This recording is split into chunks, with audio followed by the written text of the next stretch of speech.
I love what I do because I love seeing people getting out, challenging themselves and having fun and just being a part of, the community of mountain biking.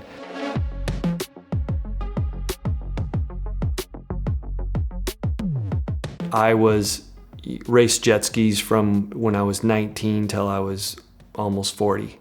So that was my life. That's all I did. I was a racer. I figured out that I wasn't very good at, working for somebody. 2013, we started Quick and Dirty, the mountain bike race series, down here in San Diego. We started with 3 races, very successful, and we went right into 5 races in the same year. Managing, 300 to 500 people is pretty stressful.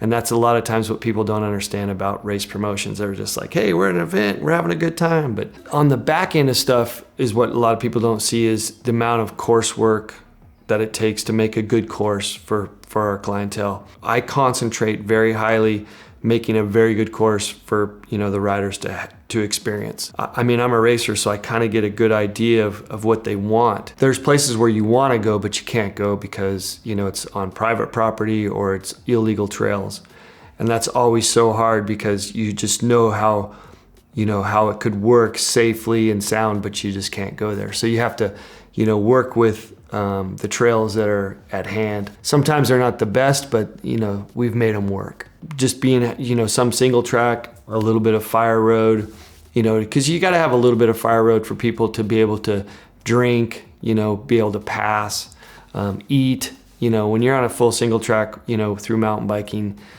it's really hard to eat and drink during those times. So you gotta have a little bit of and they got to come at the right mile and the right hour. So there's a lot of things that that we try to put into place that will work for our racers. The taxing part is somebody runs into somebody and they fall down and get hurt. They run into a horseback rider.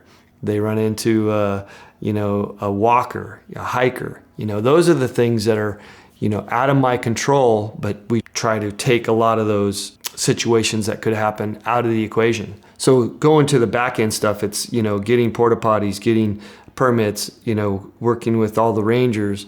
The list just goes on and on and on as far as to put on an event that you feel people can be safe in. A couple times we've packed everything up and there's been a car left in the parking lot, and you're just like, oh gosh, and then all of a sudden here comes the guy, he decided to take a little detour and have his girlfriend bring him back to the race site. So that's a big fear too, is just leaving somebody out on course. Until 2 years ago, everything was on a regular bike, but since then Specialized supported us with Levos, and we use them for the EMTs, which is super important because the EMTs can get to an accident really quick.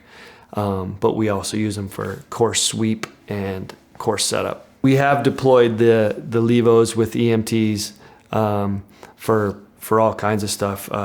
One guy had a heart problem, and it was during the Filthy 50, and he rode himself to the hospital. He was like, oh, my heart feels funny. And he's like, I need to get to the hospital. And he rode it. He was close to the hospital. Obviously, he used his phone to get there. But that was crazy. I was like, oh man, I'm right here. Hospital's right there. I can just ride myself to the hospital. All the backside stuff is the stuff that is super nerve-wracking, stressful. But when you see a kid for his first time racing a bicycle and the face, the smiles, that makes it all worthwhile.